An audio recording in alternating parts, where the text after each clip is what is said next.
बारे में जो भी निम्नलिखित तथ्य पढ़ते हैं। पहला चीज लिखा हुआ है कि ये डिप्रेशंस ऐसे डिप्रेशंस हैं जो है वो ओरिजिनेट होते हैं west and north west India में। तो ये बात आपके हिसाब से क्या है, सही है, गलत है, कैसा है? सिंपल सी बात है, मैं अभी डिस्कशन के पोजीशन में नहीं हूँ क्योंकि बहुत जल्दी इसको खत्म करना है। इंटरनेट की भारी समस्या घर में आ गई है, इसलिए किसी तरह बाहर छत पे आके इसको कर रहा हूँ अपने मोबाइल फोन से। ठीक है, तो पहली बात यह है, देखिए कि ये डिप्रेशन जो भी वेस्टर्न डिस्टर्बेंसेस होते हैं वो वेस्ट और नॉर्थ वेस्ट इंडिया में ओरिजिनेट नहीं होते हैं। आप लोग समझ गए होंगे, ओरिजिन उनका यहाँ नहीं होता है। यहाँ आकर वर्षा जरूर करते हैं वो, लेकिन यहाँ इनकी ओरिजिन नहीं होती, इसलिए पहला गलत है। Number 2, they are active between December and February, yes that is correct. Number 3, they bring some rainfall, yes यहाँ तक सही है कि वो वर्षा लेकर आते हैं कुछ थोड़ी बहुत, लेकिन वो बेनिफिशियल भी होती है, लेकिन मेज और सोयाबीन के लिए नहीं होती है। समझ गए ना क्या अंतर है दोनों में? रबी और खरीफ, इनमें मैंने कंफ्यूजन कर दिया ना आपको इस तरह से। हाँ, नंबर 3 जो है वो सही नहीं है। आई थिंक आप समझ गए होंगे। ठीक है, तो इसलिए इसमें अगर आप देखिए तो ओनली 2 आंसर होना चाहिए। Is that okay?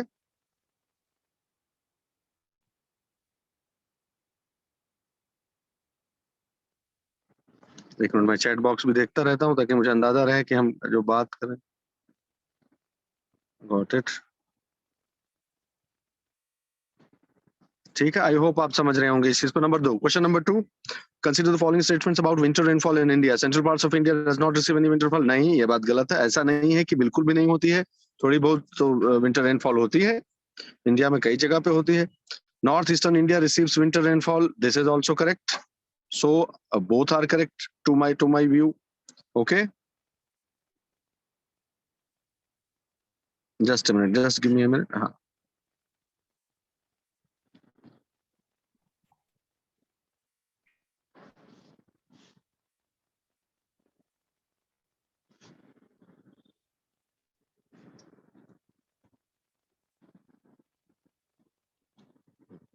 Okay, next, let's move to next. Question number 2 हो गया। Question number 3, arrange the following regions in decreasing order of average precipitation. अच्छा, निम्नलिखित में उनको जो है घटते हुए क्रम में आपको बताना है कि कौन से में जो है सबसे अधिक, फिर उससे कम, फिर उससे कम वर्षा होती है।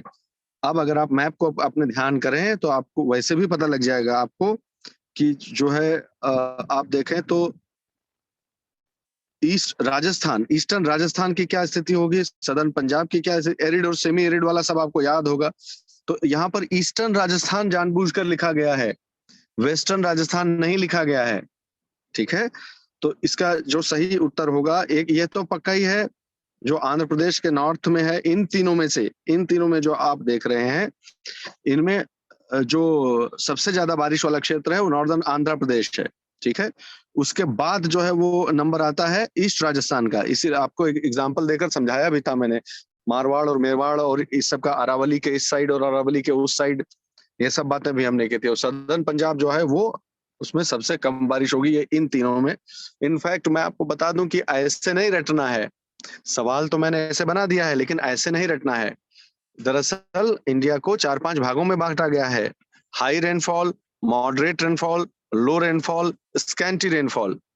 वहां से मैंने इसको उठाया है कि कौन सा किस में आता है, किस जोन में आता है। ठीक है, जरूर इसकी एक बार रिवीजन इसका कर लीजिएगा। इसका आंसर हो गया C. Question number 4, the following is are correct. कौन सा है ट्रॉपिकल एवरग्रीन फॉरेस्ट के बारे में? अच्छा भाई, क्या है? पहला ही आपको पकड़ लेना चाहिए, 23 से 25 डिग्री मीन एनुअल टेम्परेचर। नहीं नहीं नहीं नहीं, ये तो ज्यादा होता है, 25 से 27 होता है भाई।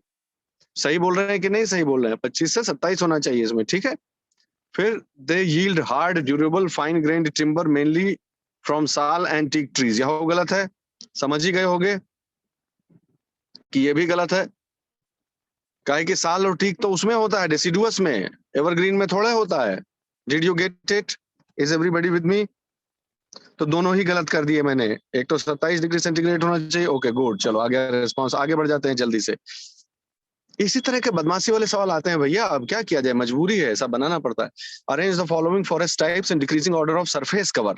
सरफेस कवर के हिसाब से tropical evergreen, mountain, wet temperate और सब ट्रॉपिकल, ये इसमें कौन सा सही है। अगर ये बात आएगी तो मैं आपको बताऊं, ये दरअसल जो है 12 कुछ परसेंट एक है ट्रॉपिकल एवरग्रीन, फिर 9 पॉइंट समथिंग ऐसे करके ही है।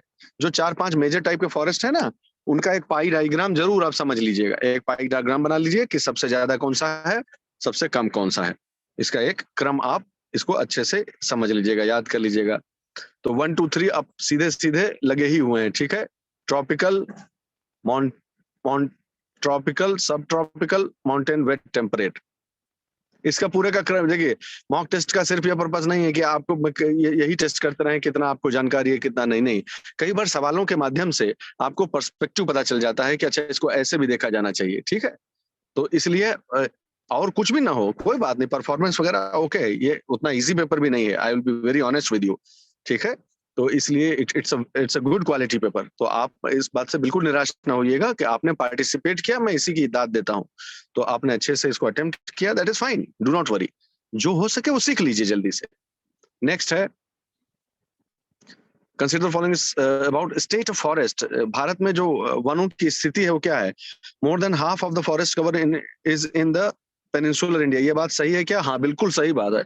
अगर पेनिनसुलर इंडिया का देखेंगे तो 57% या कुछ जो है वो प्रायद्वीपीय भारत में वन पाए जाते हैं। फिर ईस्टर्न और वेस्टर्न घाट को मिला दिया जाए अगर, तो दोनों का जोड़ जो है वो क्या भारत के 20% का हो जाता है फॉरेस्ट का। जी बिल्कुल हो जाता है, 10% ईस्टर्न घाट, 10% वेस्टर्न घाट, जाने रहिएगा इस चीज को। कई बार भाई संजोग बनता है ना, जब किस्मत अच्छी रहती है तो कई बार हो सकता है मॉक टेस्ट में से भी सीधे सवाल आ जाए मिलता जुलता, इसलिए जरूर पार्टिसिपेट किया कीजिए। इसमें ना पढ़िए कि कम ज्यादा में कि नंबर कैसा है। अगला, arrange the following decreasing order of the percentage forest cover. हाँ ये है ना सवाल, ये कहता है कि निम्नलिखित में से निम्न कौन सबसे ज्यादा। तो इतना तो जनता हो गए कि जो है सीधी सीधी बात यह है भैया कि और कुछ किसी को याद ना रहे किसी भी हालत में ना हो, लेकिन ये तो मालूम ही होना चाहिए कि लक्षद्वीप जो है वो 90% से ऊपर, 90% से ऊपर रहता है, चाहे जितना इधर उधर अप डाउन हो जाए तो भी लक्षद्वीप जो है वो नंबर 1 ही रहता है, ठीक है। और डिक्रीजिंग ऑर्डर में करना है तो 3 तो पहले आएगा, तो सी और डी में से एक आंसर होगा। अब आपको निर्णय ये लेना है कि अंडमान निकोबार में ज्यादा है कि मिजोरम में ज्यादा परसेंटेज कवर। परसेंटेज कवर समझ रहे हो ना, कि टोटल लैंड एरिया में कितना परसेंट फॉरेस्ट है, ये बात हो रही है। तो अगर इसका आप देखने जाएं तो आप पाएंगे कि इसका जो सबसे ज्यादा लक्षद्वीप में है, उसके बाद मिजोरम में 86% के करीब है, इफ आई एम राइट। उसके बाद अंडमान निकोबार का नंबर आता है, डी हो गया इसका ऑप्शन।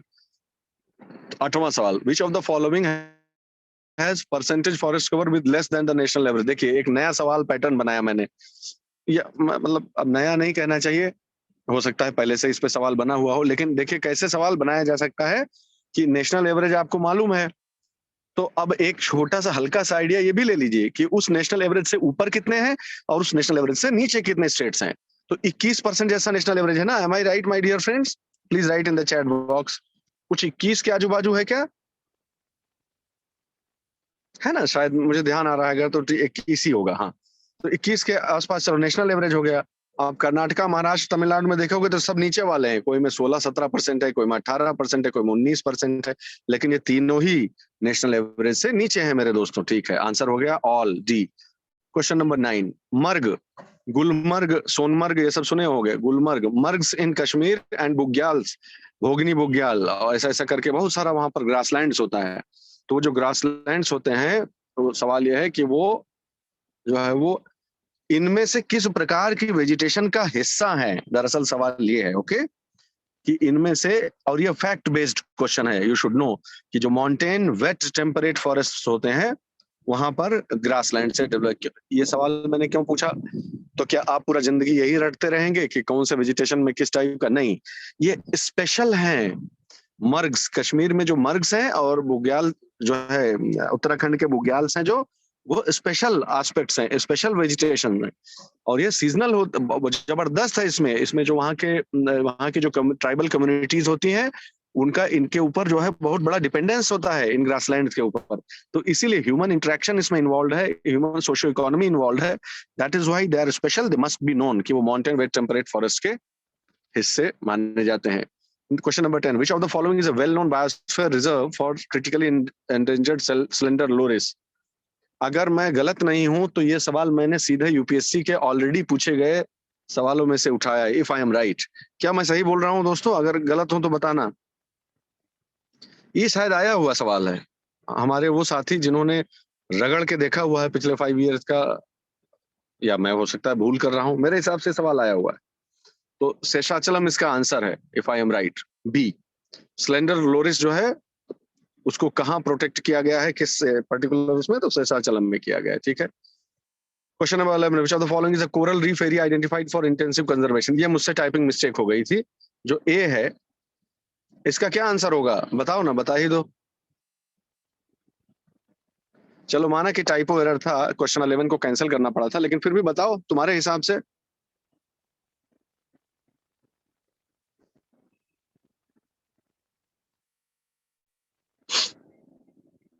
ऊपर वाले दोनों हैं, ठीक है। इन दोनों को खंबत में नहीं है, खंबात की जो खाड़ी है उसमें नहीं है। मन्नार, गल्फ ऑफ मन्नार और गल्फ ऑफ कच्छ ये आइडेंटिफाइड है कोरल रीफ के लिए। Yes, absolutely right. तो वही मुझसे टाइपिंग मिस्टेक हो गई। इसमें ए जो ऑप्शन है वो 1 और 2 होना चाहिए था, 1 और 3 हो गया गलती से मुझसे, इसीलिए इसको कैंसिल करना पड़ा। Next, which of the following, अच्छा तो यही 2 नहीं है, एक और है हमारे हिसाब से, वो देख लियो, ठीक है। अंडमान निकोबार के आसपास है कहीं। तो जितने भी इंटेंसिव कंजर्वेशन के लिए आइडेंटिफाइड है वो भी आपको मालूम होना चाहिए, तीनों चारों सब याद होने चाहिए, जितने भी एरियाज हैं। Next, which of the following has the largest area under mangroves? Mangroves में लार्जेस्ट एरिया इसमें कहाँ पे? ये एक क्वेश्चन है, बहुत इंपॉर्टेंट है। और कहीं ऐसा ना हो कि कम से कम हाईएस्ट और लोवेस्ट तो जानिए ही। इंडिया का हाईएस्ट और लोवेस्ट तो आपको मालूम ही होना चाहिए, मेरा कहने का अर्थ ही है, ठीक है। इसमें मैं जो कैसे बताऊं आपको, हाँ मैं ये कहना चाह रहा हूं कि देखो 2 तरह से समझो इस चीज को, ओके। 2 तरह से समझो। एक तो ये होता है कि भारत के टॉप 5, और कई बार जानते हो क्या फंसाता है कि जो ऑप्शंस दिए गए हैं उनमें top 5। My dear friends, are you getting what I am trying to say? तो हमको मतलब अब हम रिस्क नहीं ले सकते कि हमको तो टॉप 3 इंडिया का याद है बस, हमसे उससे क्या मतलब, बाकी कहीं ना कहीं कुछ ना कुछ तो जुगाड़ लगा ही ले जाएंगे। हो सकता है आप लगा ले जाएं जुगाड़, लेकिन अब आजकल बड़ा टफ हो गया है, क्या किया जाए, इसको नकारा नहीं जा सकता। तो जो ऑप्शंस दिए गए हैं उनमें से भी आपको इंक्रीजिंग डिक्रीजिंग ऑर्डर थोड़ा हल्का बहुत आइडिया होना चाहिए, ये मैं कह रहा हूँ। तो चलो, जो ऑप्शंस इसमें दिए हुए हैं उसमें आंसर होगा बी, गल्फ ऑफ कच्छ, ठीक है। वैसे तो वेस्ट बंगाल जानते हो तुम लोग, सब अच्छे से जानते हो, पूरा इलाका जो है साउथ परगना और जितना वो इलाका है सुंदरबन वाला, नंबर 1 पे है, कोई मुकाबला ही नहीं है उसका बाई फार। बहुत ज्यादा उसमें कॉन्सेंट्रेशन है इनका मैनग्रोव्स का, ठीक है। Which of the following, next, which of the following places in India does not face acute shortage of drinking water? अब देखिए इसमें ये आपके इंटेलिजेंस को टीज करने के लिए है, आपके इंटेलिजेंस नहीं, आपके हैबिचुअल जो अंडरस्टैंडिंग है उसको टीज करने के लिए है। आप फर्जी लॉजिक में अगर लगाएंगे तो आपको लगेगा अरे चेरापूंजी में तो सबसे ज्यादा बारिश होती है, वहां कैसे हो सकती है भला? नहीं नहीं नहीं, गलत बात है, एकदम एकदम गलत बात है। चेरापूंजी में भी एक्यूट ड्रिंकिंग वाटर का क्राइसिस है, क्योंकि वर्षा जो एनुअल प्रेसिपिटेशन है उसके हिसाब से ड्रिंकिंग वाटर हमेशा एबंडेंट ही रहेगा, ये जरूरी नहीं है। इस सिर्फ ये चीज के लिए क्वेश्चन लाया गया था, ठीक है। तो नन ऑफ द अबव, सब में होती है ड्रिंकिंग वाटर प्रॉब्लम, इन सभी शहरों में। 14, विच of the following is the zone of mixing? ये तो आप सीधे सीधे ही आपको जान जाना चाहिए, जोन ऑफ मिक्सिंग कौन सा है, बताओ जल्दी।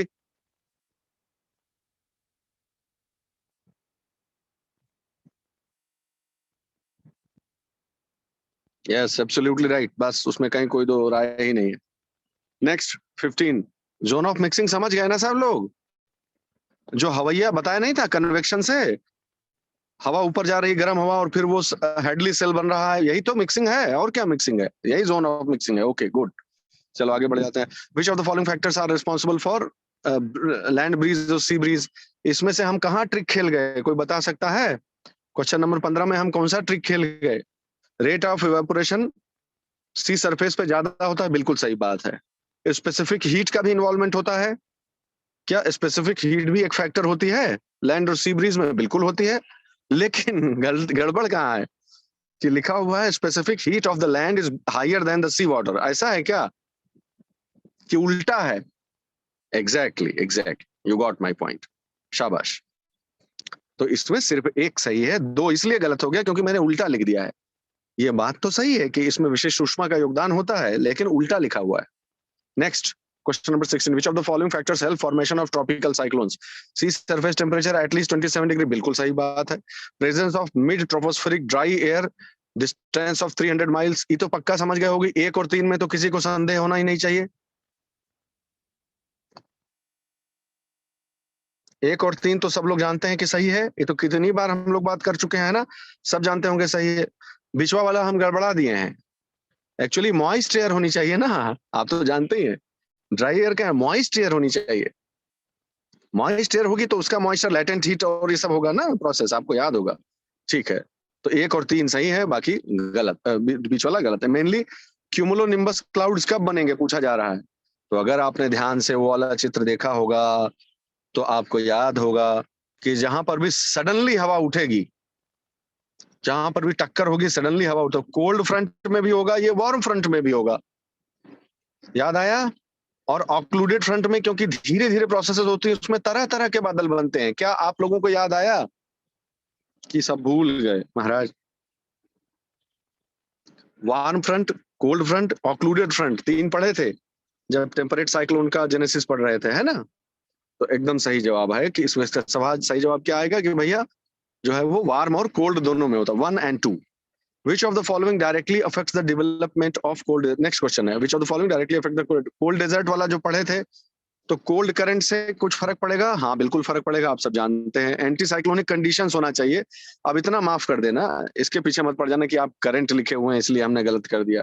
एंटी साइक्लोनिक एयर करंट कह लो, कंडीशन कह लो, व्हाटएवर. एंटी साइक्लोनिक तो मानते हो, ये तो मानते हो, जहां पर वर्षा नहीं होगी तो वहां एंटी साइक्लोनिक कंडीशन ही तो होगी. साइक्लोनिक कंडीशन में तो वर्षा होगी, और वर्षा होगी तो डेजर्ट क्यों होगा. तो कहने का मतलब एंटी साइक्लोनिक कंडीशंस, हाँ सही बात है, सूखे से जुड़ी हुई होती हैं. नंबर 2 कोल्ड करंट, यस बिल्कुल सही बात है. और तीसरा है मॉइस्चर कंटेंट ऑफ वेस्टर्लीज.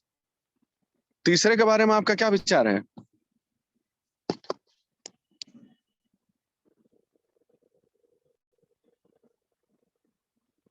क्या वेस्टर्लीज के मॉइस्चर कंटेंट का भी प्रभाव पड़ता है कोल्ड डेजर्ट का के मॉइस्चर लेवल पे,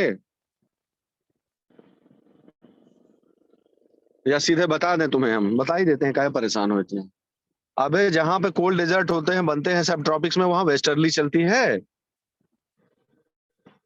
कि नॉर्थ ईस्टर्न ट्रेड विंड चलती हैं, ईस्टर्लीज चलती हैं.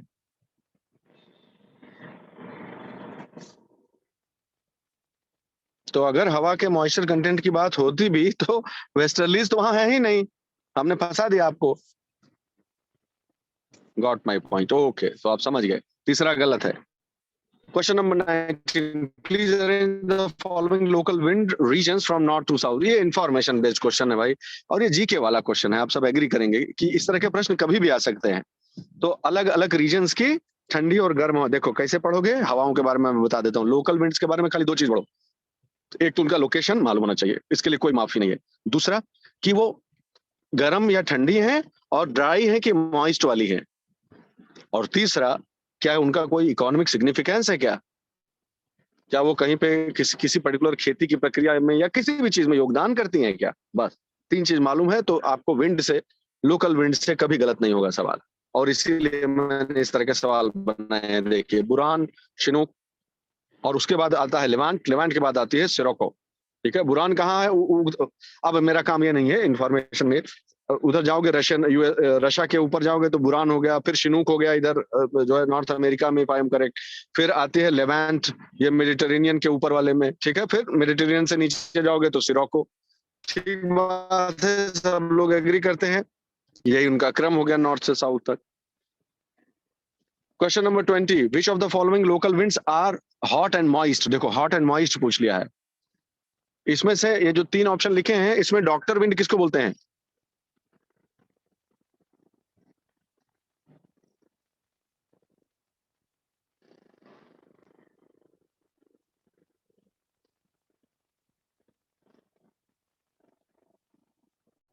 बताओ बताओ. सॉरी मैं हटा लिया. 3 में से इसमें डॉक्टर विंड किसको बोलते हैं? हार्मटन, सिरोको, सोलानो. हार्मटन को, बिल्कुल सही जवाब. ठीक, जानते ही हो. वो ड्राई होती है ना, ड्राई. मॉइस्ट होगा तो मॉइस्ट, हार्मटन, सिरोको, सोलेनो है ना. हाँ, तो हार्मटन ड्राई हो गया, सिरोको और सोलेनो है तीनों ही हॉट, लेकिन ड्राई और मॉइस्ट का गेम है खाली। तो सिरोको और सोलेनो मॉइस्ट है, हर्मिटन ड्राई है। जब आप भाई इस तरह से पढ़ेंगे तो आपको फिर आसान, बहुत हाई लेवल, मतलब अब इससे बियॉन्ड जो है कठिनाई वाला क्वेश्चन नहीं बनाता यूपीएससी। आप ऐसा मैं आत्मविश्वास से कह सकता हूं कि इससे कठिन, इससे ज्यादा घुमावदार नहीं बनेगा।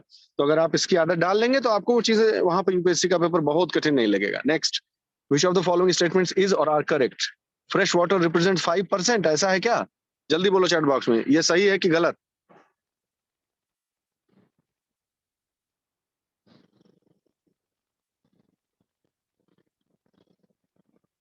35 लिख रहा है।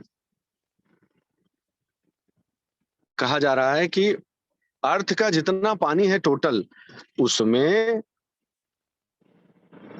फ्रेश वाटर का जो वो है कंट्रीब्यूशन है वो कितना है, ये पूछा जा रहा है आपसे।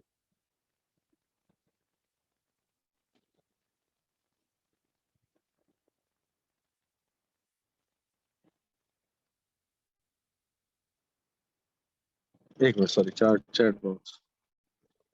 हाँ, 5 से कम है, 2.25 या 3 जितना भी है उसी के आसपास है, बिल्कुल। इसलिए बहुत सावधान रहना हम लोगों को, हम लोग वो नहीं कर सकते, ठीक है। और कहाँ गया अगला? अयोध्या है। About 1/3 of the total fresh water is trapped in glaciers. क्या ये सही बात है कि 67% कितना है? ग्लेशियर वाला बात सही है?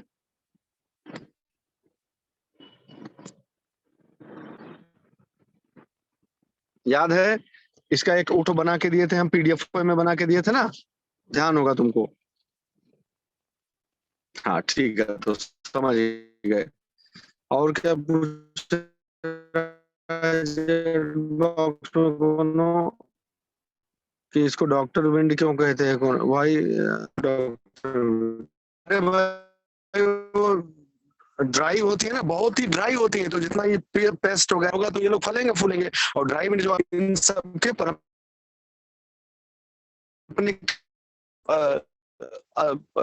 जो अवस्था है, जर्म्स और pest, in fact it kills them और restricts their growth, that is why it is called doctor wind. और जल्दी जल्दी जल्दी जल्दी,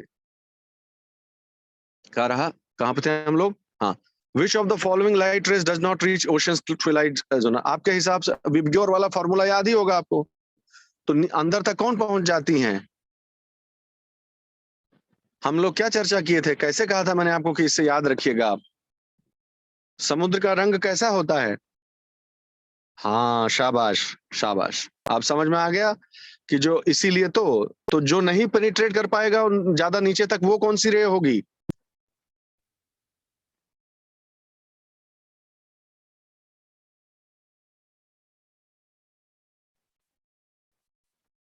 सही जवाब। समझे बात को, समझ गया आप? ठीक, जानते ही ये सब, तो एक चित्र उत्र भी दिखाया था आपको। आगे बढ़ जाइए। क्या होगा? विच one of the following does not come in the purview of UN clause? हमको तो इसमें भी लोचा लग रहा है। 23 नंबर में, हाँ टाइपो एरर थी ना, 23 नंबर भी हम लोग, इसमें डज नॉट नहीं होगा, कम्स होगा। डज नॉट गलत लिख दिया था हमने। विच one of the following comes in the purview of clause? सिर्फ हाई सीज आते हैं, याद रखना, इसको भूलना मत, ठीक है। सिर्फ हाई सीज पर लागू होता है यूएन क्लॉज जो है, बाकी पे नहीं लागू होता। बाकी सब में अलग अलग, कुछ में जो है किसी ट्रीटी का नियम लागू होता है, एग्रीमेंट का, किसी में देश के अपने नहीं कानून लागू होते हैं। यूएन क्लॉज सिर्फ हाई सीज पे लागू होता है। इंफॉर्मेशन बेस्ड क्वेश्चन है। Question number 24, consider the following statements about surface water. क्या यह बात सही है कि 2/3 से ज्यादा surface water fresh water lakes में है? और क्या यह बात सही है कि प्लांट्स और एनिमल्स में जो मॉइस्चर होता है वो रिवर में जितना मॉइस्चर है उसका आधा होता है? गजब है ये, मतलब ये आप टेक्स्ट बुक लेके पढ़ने जाएंगे तो हो सकता है नहीं मिले भाई, लेकिन अगर आपने वो पीडीएफ वो लेक्चर देखा होगा तो आप फट से बता देंगे कि जो ये दोनों ही सही है। ये अगर मैं स्पेसिफिक्स में जाऊं, और मुझे याद है क्वेश्चन बनाते समय मैंने देखा था कि प्लांट और एनिमल्स में 0.8% होता है और उसमें 1.6% होता है रिवर्स में, ठीक है। इंफॉर्मेशन बेस्ड है again. 25 number, in a grassland ecosystem trees do not replace the grasses as a part of ecological succession. कहने का मतलब ये कि जनरली क्या होता है कि कहीं पर कोई, मान लो पहले छोटे पौधे उगते हैं, फिर उनसे बड़े पौधे उगते हैं, फिर झाड़ियां उगती हैं, उसके बाद धीरे धीरे उनको जो है ऐसी दशाएं बनती जाती हैं कि पेड़ों को सपोर्ट कर सकें, और धीरे धीरे छोटे पेड़, फिर बड़े पेड़, फिर बड़े वृक्ष बन जाते हैं। यही इकोलॉजिकल सक्सेशन कहलाता है कि जहां पर पहले कोई जो है वो वनस्पति नहीं थी, वहां पर पहले काई आई, काई के बाद ब्रायोफाइट्स आए, टेरिडोफाइट्स, फलाने धमाके करते करते फिर ट्रीज बन गए सैकड़ों सालों में। यही बात है ना। तो पूछ ये रहा है कि सवाना जो ग्रासलैंड सिस्टम होता है, या किसी, हाँ, कोई भी ग्रासलैंड सिस्टम हो, मुख्य रूप से सवाना समझ लीजिए, तो उसमें अगर इकोलॉजिकल सक्सेशन के तहत नहीं हो रहा है, अगर ट्रीज नहीं पनप पा रहे हैं, ग्रासेस के बाद ट्रीज, श्रब्स का और ट्रीज का नंबर आना चाहिए, लेकिन अगर ऐसा नहीं हो रहा है तो उसका क्या कारण हो सकता है?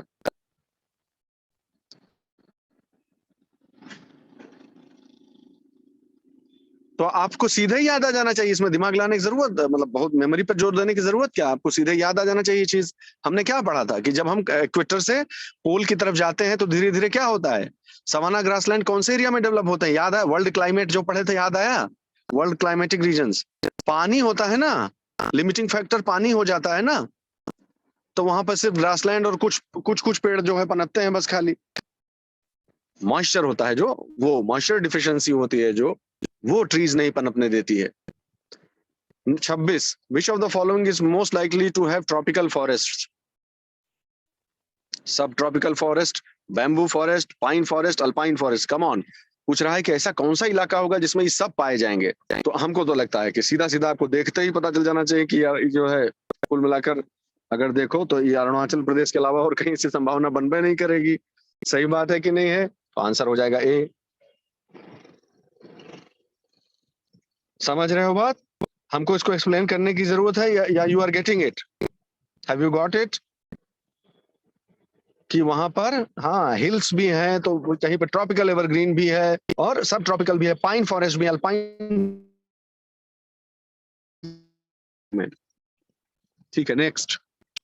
Which of the following is और are incorrect? El Nino is the cold phase of El Nino Southern Oscillation, और El Nino occurs more frequently than La Nina. बताओ भाई।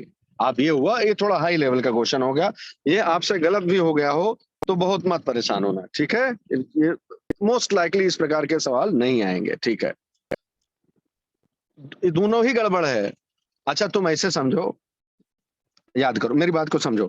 हम लोग मान लो कुछ नहीं जानते इसके बारे में, लेकिन क्या आपको ये, आप बताओ कि आपको क्या ये याद है कि जब भी इस मानसून और क्लाइमेट की बात होती है तो क्या कहा जाता है कि अरे रे रे इस साल एल निनो हो गया?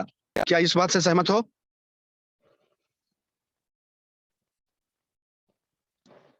यही बोलते हो ना? जब एबनॉर्मल साल आता है तो उसको क्या बोलते हैं? चलो ये लिखो चैट बॉक्स में। किसको तुम एबनॉर्मल मानते हो कि अरे इस साल तो ये हो गया, अब वर्षा कम होगी, हमारे यहाँ वर्षा कम होगी?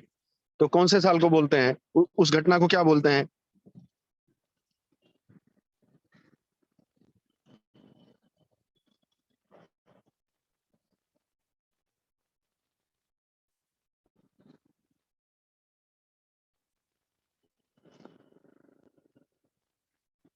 इसका मतलब आप लोग कंफ्यूज हैं थोड़ा, ठीक है? इसको, ये वाला एस्पेक्ट, इसका मतलब आप नहीं ठीक से समझ पाए हैं।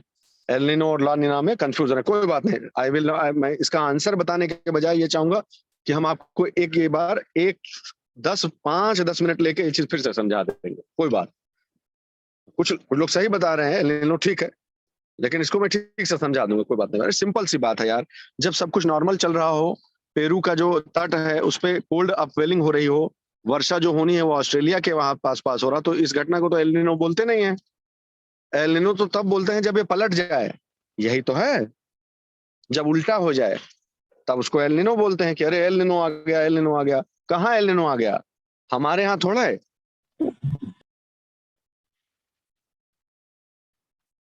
एल निनो जब बोलते हैं तो एल निनो कहाँ आ गया?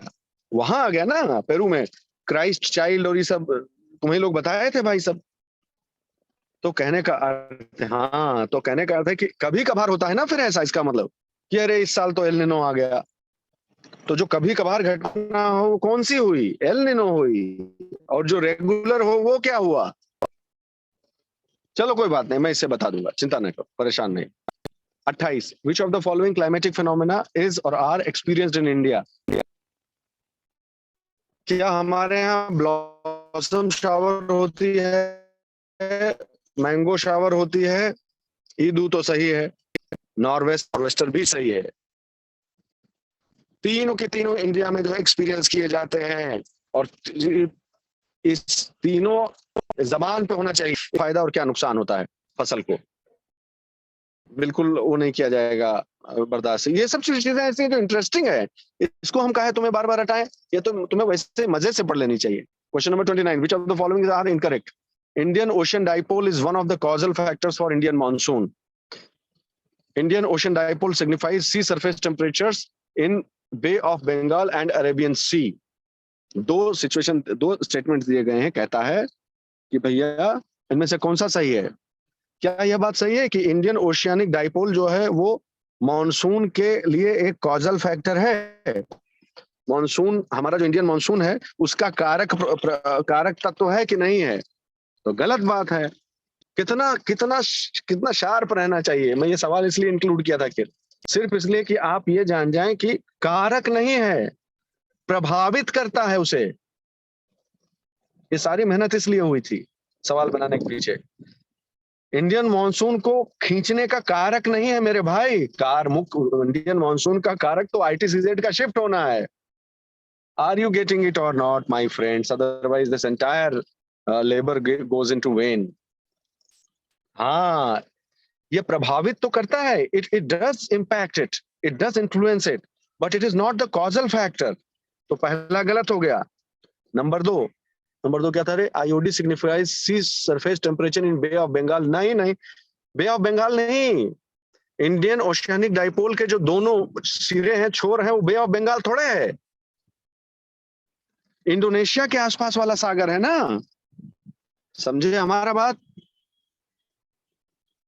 एक सिरा कहाँ है? अफ्रीकन हॉर्न के पास वाला इलाका है ना, जिसको डाइपोल बोलते हैं हम, दो ध्रुव। तो उसका एक छोर कहाँ पे है? अरेबियन सी में, उधर उस साइड में, वेस्ट साइड में इंडियन हॉर्न जो है, अफ्रीकन हॉर्न के पास का इलाका। और उसका दूसरा छोर कहाँ जाके मिलता है?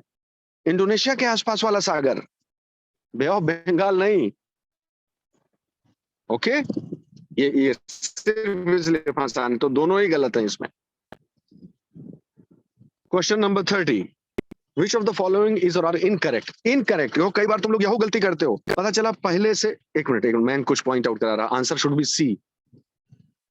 अच्छा ठीक है, ओके, वो दोगने तो हमको इनकरेक्ट ही लिखा हुआ है क्या? हाँ ठीक है, fine, you are right, answer is C, absolutely. तो कहने का अर्थ क्या हुआ कि जो है दोनों ही स्टेटमेंट जो है वो ये गलत हैं। ऑलराइट, ठीक बोल रहे हो, कोई दिक्कत नहीं है। अरे कुल मिलाकर बात यह है मेरे भाई, इसमें इसका लड़ाई नहीं है कि हम कितना नंबर पाए, कौन सा ऑप्शन सही हुआ, सब लोग आप समझ रहे होंगे। क्या आप ईमानदारी से ये जानते थे कि एक और दोनों गलत हैं कि नहीं? सारी लड़ाई इस बात की है। ये तो हम लोग अपना है ना, तो हमारी अपनी एक्सरसाइज है, इससे तो हमको सिलेक्शन मिलने वाला है नहीं, या रिजेक्शन भी नहीं होने वाला है। बट आप उसके सबसे ऑनेस्ट जज हैं कि आप जानते थे कि नहीं। तीसवा क्या कहता है? North Indian ocean experiences reversal of monsoon winds once in a year. Somali current reverses consequent to onset of south west monsoon. बताओ क्या सही है इसमें से? पहले तुम बताओ तो हम समझाओ, जल्दी बताओ रे बच्चा लोग, आपके हिसाब से ऑप्शन सीधे बता दो, तब हम अपना रिएक्शन देना शुरू करें। छोटी छोटी चीजों में नहीं, पहले बोल दो, पहले हम हिंट नहीं देंगे, पहले आप लोग बोलो। अबे वन नहीं रे, मतलब ABCD में बताओ। पूछ रहा है इनकरेक्ट, गलत कौन सा है इसमें से? दोनों गलत हैं, एक भी गलत नहीं। आंसर आप कह रहे हैं बी कह रहा है लोग, तो बी का मतलब हुआ टू ओनली गलत है। देखो हम तुमको छोटी सी चीज में फंसा दिए। विंड का जो रिवर्सल है मेरे भाई, वो एक बार होता है साल में या 2 बार होता है? सोच के बताओ।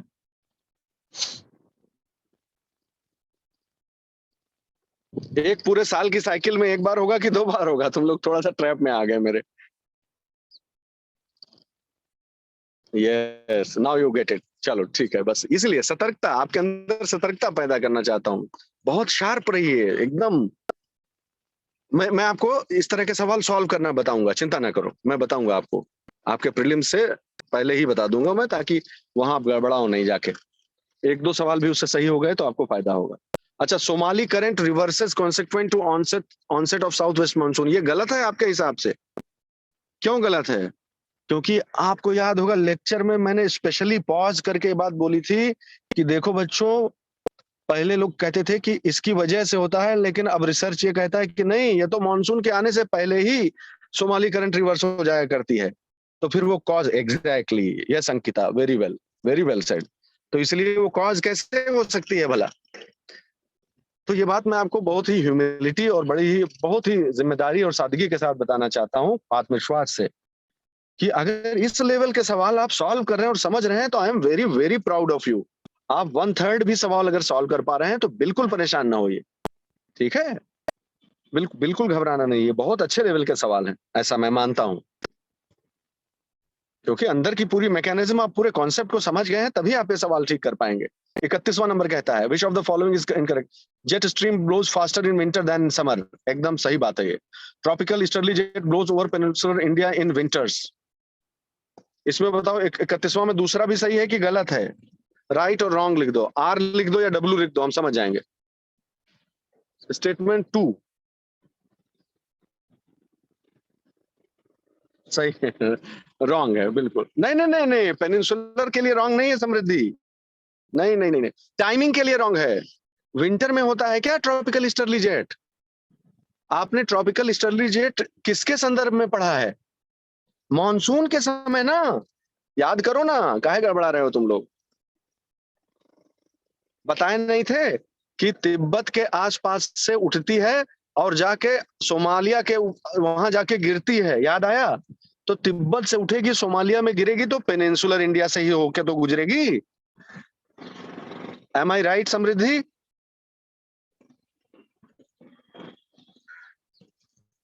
तो वो तो ठीक है, पेनिनसुलर वाला तो चलो ठीक है, गड़बड़ हम कहाँ कर रहे? विंटर में नहीं भाई, हाँ टाइमिंग पे मैंने फंसाया है आपको खाली, तो चलो अच्छी बात है। नेक्स्ट, तो इसमें क्या हुआ 31 नंबर में कि पहला ठीक है दूसरा गलत है? चूज, हाँ ठीक है, आगे बढ़ो। 32, which one of the following correct? La Nina, La Nina के बारे में क्या करेक्ट है? अब छोड़ दो इस सवाल को, अभी छोड़ दो, जब तक मैं आपको ये पूरा अच्छे से पढ़ा नहीं दूंगा तब तक मुझे सवाल मजा नहीं आएगा, फिर आपको यहाँ क्लास लगाने का कोई फायदा नहीं। 33, which of the following is are correct about positive Indian oceanic dipole? आप ये दोनों सवाल छोड़ दीजिए, ठीक है?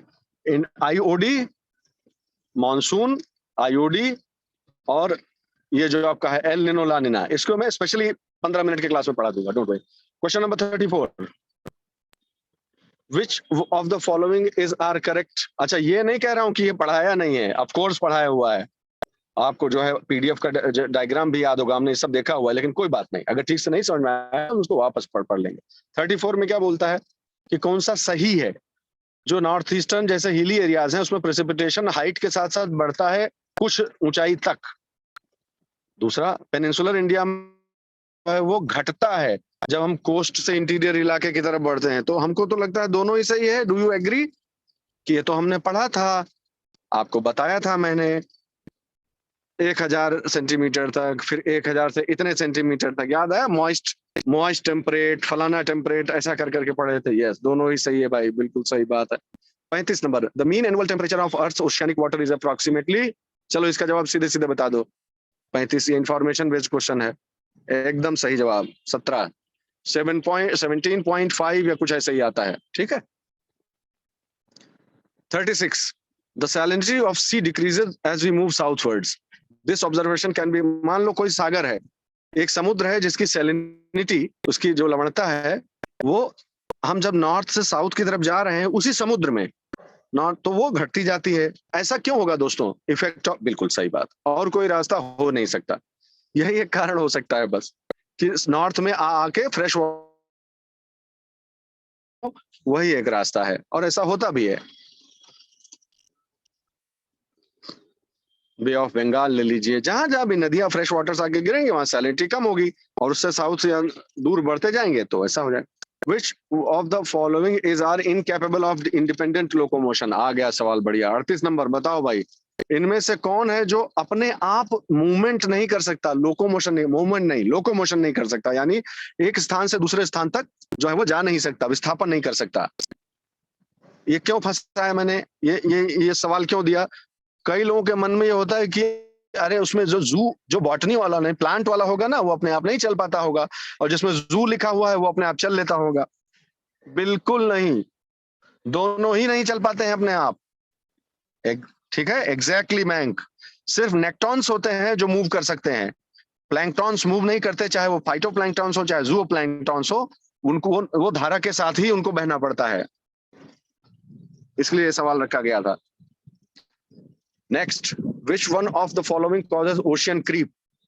अगर आपको याद हो तो हम लोगों ने इस शब्द को तो नहीं पढ़ा था, चलो, लेकिन आपको बताया जरूर था, मैंने बताया जरूर था कि जब ठंडा पानी सिंक करके नीचे जाता है तो समुद्र की सतह पर एक जैसे कंबल, बताया था कि जैसे कंबल के अंदर पैर डालते चले जाओ, exactly sinking of cold water से होता है। चलो सही, बहुत अच्छी बात है। और नंबर जो 30, क्वेश्चन नंबर 39 में स्टेटमेंट नंबर 2 है, वो तो वैसे ही नहीं अप्लीकेबल, गलत होगा ना, समझे का है? कैसे? मान लो सिर्फ अंग्रेजी जानते हो, भूगोल नहीं जानते हो, सिर्फ अंग्रेजी जानते हो थोड़ा बहुत, तो क्रीप का मतलब क्या हुआ? रेंगना ना। तो समुद्र में कोई चीज रेंगेगी तो कहां रेंगेगी? जमीन पर ना, ओशियानिक फ्लोर पे ना। तो ओशियानिक फ्लोर पे ही तो रेंगेगा, अगर कोई रेंगेगा तो सरफेस का तो कोई रोल होगा ही नहीं ना उसमें। Are you getting my point? तो लॉजिक से भी एग्जैक्टली, यस यस, तो सरफेस का क्या रोल हो सकता है भला? तो ट्रेड विंड्स का, सरफेस करंट का ओशियानिक क्रीप से क्या संबंध हो सकता है? रिमोट कनेक्शन हो सकता है, लेकिन मेन तो है कि सिंकिंग ऑफ कोल्ड वाटर से होगा। ठीक है, आगे बढ़िए। Question number 40, which one of the following is correct? Dry adiabatic lapse rate is more than the environmental lapse rate.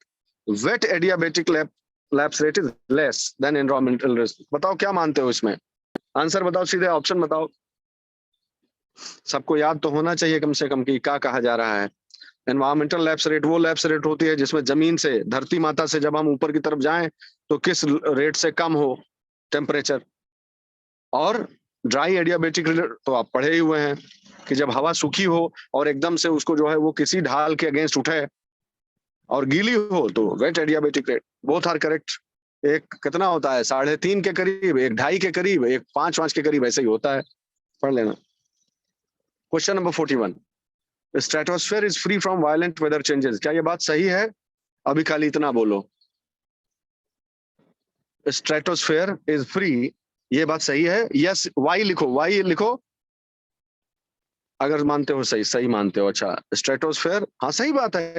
ये तो हम जानते हैं कि वेदर वाली जितनी भी चीजें होती हैं वो किस लेयर में होती हैं? ट्रोपोस्फेयर में होती हैं, सही जवाब एकदम। तो पहला तो सही है। दूसरा, जो जेट लाइनर्स होते हैं यानी जहाज होते हैं जो, वो जब स्ट्रेटोस्फेयर में, ये गलत है, थोड़ा ग्रामेटिकली गलत हो गया, विच फ्लाई होना चाहिए, आईएनजी नहीं होना चाहिए। Jet liners which fly in stratosphere they face no clear air turbulence. तो इसमें मन में आएगा आपके कि हाँ सही बात है, दोनों एक ही बात तो कह रहे हैं। नहीं नहीं, ऐसा नहीं है। क्लियर एयर टर्बुलेंस जानते हो क्या होती है? जैसे मान लो कहीं जहाज जो है जेट स्ट्रीम में पकड़ में आ जाए, ऐसी ऐसी चीजों में फंस जाए, यानी बादलों की वजह से नहीं, किसी और वजह से। एयर इज क्लियर, इसीलिए उसका नाम देखो लिखा हुआ है क्लियर एयर टाइम। इसको कैट बोलते हैं, सीएटी कैट, कि हवाई जहाज कैट में अरे बड़ा भयानक होता है ये। हमको तो ये लगता है जैसे कि सिर्फ भैया बादल बादल में कहीं जाके ना हवाई जहाज फंस जाए तो टर्बुलेंस हो जाएगी। नहीं नहीं, ऐसा नहीं है। बादल के ऊपर उड़ रहे हो तो भी टर्बुलेंस हो सकती है, उसी को क्लियर एयर टर्बुलेंस बोलते हैं, कि हवा वैसे तो साफ है फिर भी clear air turbulence, high speed, exactly. तो स्ट्रेटोस्फेयर में कैट होती है, ये गलती मत कीजिएगा। ये एक प्रैक्टिकल सवाल है, हवाई जहाज के चलने से, यातायात से संबंधित है। ठीक है, तो दूसरा गलत है, पहला सही है। Which one of the following is the correct increasing order of percentage of gases in our atmosphere? ये प्योरली चिरकुट टाइप का क्वेश्चन मैंने भी बना दिया कि इंफॉर्मेशन बेस्ड डेटाबेस बना दिया जाए, है? तो इसका क्या आंसर होगा आपके हिसाब से? बता दो भाई, सबसे कम कौन है?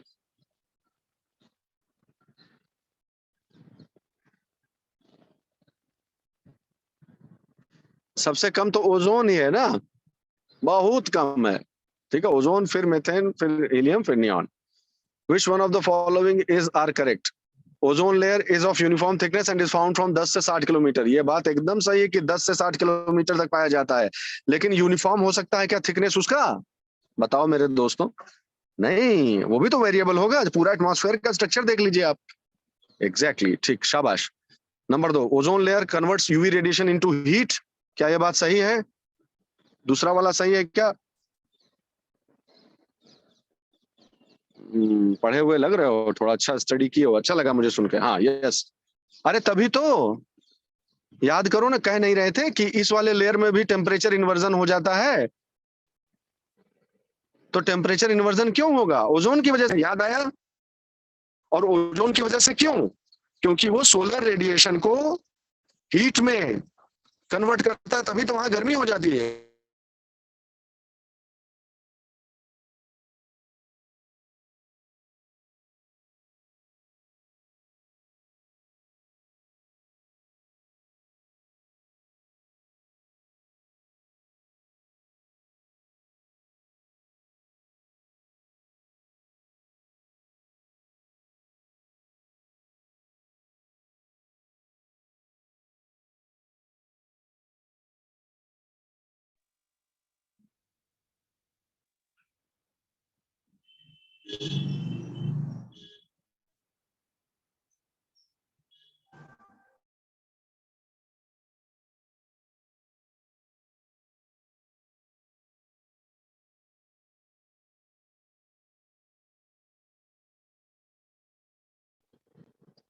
Yes, yes, do not worry. We are back. The problem was on my part only. Do not worry, my dear friends. We are back, I think. And I'll again share the screen. Let us see if it works. बस छोटे कुछ ही सवाल बचे हैं। अगर ना दिख रहा हो तो कोई अपना माइक जो बोल सके बोल देना। अगर दिख रहा हो तो आगे बढ़ा जाए। बता दो मुझे फीडबैक। सर दिखाई दे रहा है। Okay my dear friends, thank you so much. अगला क्वेश्चन है, तो आप समझ गए कि पहला वाला गलत है, दूसरा सही है। क्वेश्चन नंबर 43 में। अब आते हैं 44 पे। मैग्नेटोपॉज क्या होता है? एक्चुअली ये सबसे बाहर वाला है, जहां पर जो अर्थ का मैग्नेटिक फील्ड है, दूर जाते जाते जाते एटमॉस्फेयर और आउटर स्पेस के बीच की जगह है ये। कुल मिला के बात ये है। बस अब ये सब चीज जनरली पढ़ाया नहीं जाता है ना, तो ये अचानक से कहीं पूछ ले तो हम सोचे सवाल के बहाने ही आपको याद दिला दें। तो जस्ट आउटसाइड द एटमॉस्फेयर मैग्नेटोपॉज होता है। इसके बाद क्या शुरू हो जाता है? आउटर स्पेस, याद रखना, ठीक है। एक्सोस्फेयर, एक्सोस्फेयर के ऊपर मैग्नेटोस्फेयर, वही आउटर स्पेस हो जाता है। और इन दोनों के बीच में क्या होता है? जस्ट आउटसाइड द एटमॉस्फेयर क्या होता है? मैग्नेटोपॉज होता है। Which of the following areas is a part of horse latitudes? वैसे ही अब ये देखो क्विन कैसा क्वेश्चन है। ये दो अलग अलग कॉन्सेप्ट का मिक्सचर है। सिर्फ हम ये कहना चाह रहे हैं कि आपको क्या मालूम है कि हवाईयन आइलैंड्स किस लैटिट्यूड पे हैं? अगर आप जानते हैं वो, और आप ये जानते हैं कि हॉर्स लैटिट्यूड किन लैटिट्यूड्स को कहते हैं, तो दोनों आप फट से कोरिलेट कर ले जाएंगे कि हवाईयन इसका आंसर हुआ। सही बोल रहे हैं ना दोस्तों हम? अगर नहीं भी आता है मान लो ये इंफॉर्मेशन, तो लॉजिक से आप इसको डिराइव कर सकते थे। Next, which of the following is or incorrect? Tornado is common in Mississippi Basin. Typhoons develop in East Pacific Ocean. Hurricanes are common in West Indies में. Cyclones do not develop in Equatorial Belt. तो हमें और कुछ आवे जाए चाहे नहीं, ये तो मालूम है कि डी सही है। चलो बताओ तुम्हारे हिसाब से इसमें कौन सी चीज है? जरा सी मैंने बदमाशी कर दी है खाली।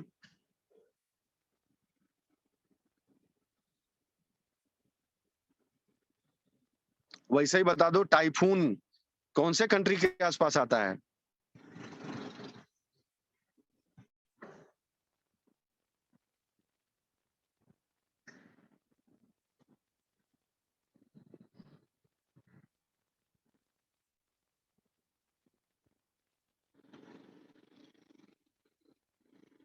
है ना, बिल्कुल सही रमाकांत। जापान, फिलीपींस इन्हीं के नीचे आता है ना। तो ये कौन से ईस्ट पैसिफिक ओशन में है कि वेस्ट पैसिफिक ओशन में है?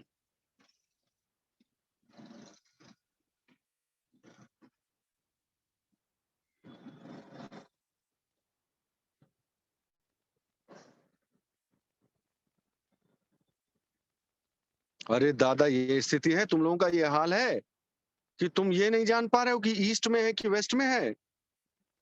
फिलीपींस पैसिफिक ओशन के अगर अगर पैसिफिक ओशियन से प्रशांत महासागर के तुलना में देखो तो ईस्ट में है कि वेस्ट में है, इसमें भी कंफ्यूजन है।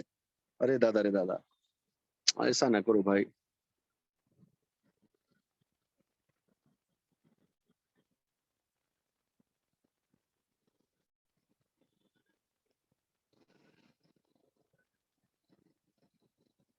अरे पश्चिम में ही तो है रे, पूरब में तो पूरा अमेरिका है ना उधर, नॉर्थ और साउथ अमेरिका। एल निनो ला निनो पढ़ पढ़ के दिमाग खराब कर दिए। तब फिर जो वेस्ट होना चाहिए वही हम ईस्ट कर दिए हैं, इसीलिए सब गड़बड़ा गया है, वरना तो सब सही है होता। यही ऑप्शन बी में अगर ईस्ट की जगह वेस्ट होता तो ये भी सही हो जाता। चलो आगे बढ़ो। 47 which is correct, most coral reefs of the world are in the tropical waters, ये बात आप सही मानते हैं? इसमें तो गलती नहीं करोगे, ये तो हम लोग देख ही चुके हैं, ये बात आप सही मानते हैं। चलो दूसरा देखते हैं। Coral reefs are sensitive to temperature, ये सही मानते हैं आप?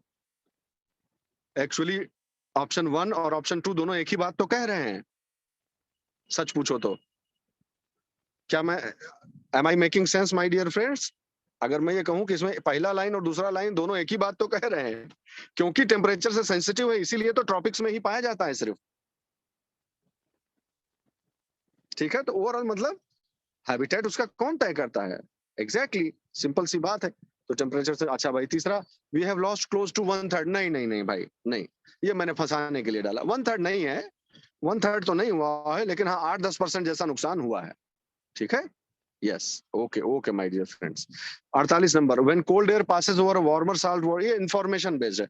एक चीज याद रखना, वर्ल्ड में जितने भी क्लाइमेटिक फिनोमिना होते हैं, जैसे जैसे कहा जाए कि लैब्राडोर की जो धारा है वहां के आसपास बहुत बड़ी धुंध पैदा होती है और वो देखने लायक नजारा होता है, ऐसा ऐसी जितने भी मनुष्य के कौतूहल से संबंधित चीजें हैं, उनके पीछे की मैकेनिज्म जरूर जान लेना।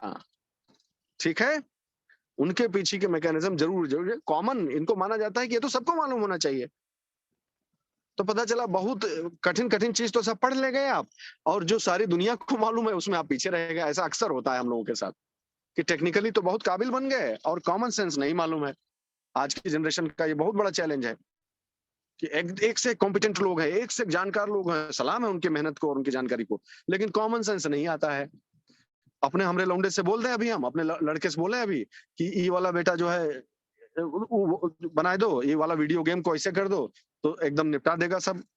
और बोल दे कि जा वहां से मूंगफली ले आओ, चटनी ज्यादा ले आओ, तो हालत खराब हो जाए। ओके, की क्या बोल रहे हैं, कहाँ से कैसे ले आवे, कौन ठेला कहाँ लगाया जाता है, सड़क के कैसे क्रॉस करेंगे, कैसे जाएंगे, नहीं जानता है। तो वही बात है कि जो है आप यूपीएससी की तैयारी के समय, ठीक है, बहुत स्पेशलाइज स्टडी कीजिए, सब पढ़िए अच्छे से, ये सब करिए, लेकिन साथ ही साथ वो चीजों पर ना पीछे छूट जाइएगा जो बाकी दुनिया को मालूम है। दुनिया भर को जो मालूम है वो कॉमन सेंस छोड़ने का आपको अधिकार नहीं है, तो वो जनरल चीज तो आपको मालूम होनी ही चाहिए। चलो आगे बढ़ो। ये आर्कटिक स्मोक होता है, आर्कटिक स्मोक आंसर इसका है। 49 इंडिया टीक डोमिनेट्स इन, तुम खुद ही बता दो, ये तो तुम जानते हो। टीक, सागौन कौन से प्रकार के जंगलों में डोमिनेट करता है, बताओ? ये तो मालूम है तुम, सीधे ऑप्शन बता दो, खत्म करो खेल। कौन था, साल और टीक? टीक और साल, ये दोनों वृक्ष कहाँ पर जो है वो डोमिनेट करते हैं, बस ये आपको बताना है। मॉइस्ट डिसिडुअस वाले हैं ना बे। अरे याद करो ना, अपन पढ़े थे ना कि सबसे ज्यादा यही पाए जाते हैं, याद आया? 37% टाइप का यही था ना, कि हम भूल रहे हैं कुछ? बता देना, हम गलत हो तो बोल देना प्लीज, हमको उतना याद नहीं रहता, आप सब जानते हैं इसी।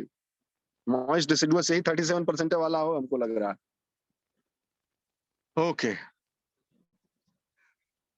लास्ट क्वेश्चन, नाम दाफा काहे गलत किए तुम ये सवाल? अगर किसने भी गलत किया है सवाल, उसको कुटाई ही तो होना चाहिए। नाम दाफा क्यों जो है वो फेमस है भाई? क्योंकि वो सारे टाइप के पाए जाते हैं उसे, इसलिए फेमस है। और ये सवाल क्यों नहीं गलत होना चाहिए, कोई बता सकता है? हम इतने कॉन्फिडेंस से क्यों कह रहे हैं कि ये सवाल गलत किया तो तुम्हारी कुटाई होनी चाहिए, क्यों ऐसा हम बोल रहे हैं? एग्जैक्टली एग्जैक्टली शुभम, क्योंकि 2-3 सवाल जानबूझ के हम ऐसे दिए थे जो प्रीवियस ईयर में पूछे जा चुके हों। तो वो सवाल गलत करना आप कैसे अफोर्ड कर सकते हैं भाई? Then I will be very disappointed. तो आप लोग पहले मुझे फिर से प्रॉमिस कीजिए कि आप section wise geography, economy, polity, history, इस प्रकार के सेक्शन वाइज पिछले 5 इयर्स का या 7 इयर्स का हर क्वेश्चन सॉल्व करके उसके पीछे का एक्सप्लेनेशन भी समझ चुके होंगे अगले 1 हफ्ते में। बताइए, can I take this as a promise from your side, those who are going to appear in this prelims? करके देखो। हमारे कभी कभी ब्लाइंडली फॉलो किया करो अपने जो है एल्डर्स को, और कभी जो है तुम पछताओगे नहीं, हमारा विश्वास करो। ठीक है, तो आप इसको जरूर करिएगा। फ्रेश वाटर वाला भी आया, यस यस, तो आप इसको करके देखिएगा। So we conclude this. God has been very kind to us कि despite logistic issues हम लोग इसको पूरा कर पाए। मैं बहुत प्रसन्न हूँ इस चीज से। और आप लोग अपने अध्ययन जारी रखिए, खूब जोर शोर से पढ़ाई करिए, पूरे जोश से। इसमें 10, 12, 15 सवाल भी आप कर पाए हैं तो बिल्कुल निराश नहीं होइए इस पेपर में। ओरल करना आप लोग। बस मेहनत करके लगे रहो, हारना नहीं है दोस्तों। ठीक है, गॉड, मिलते हैं जल्दी।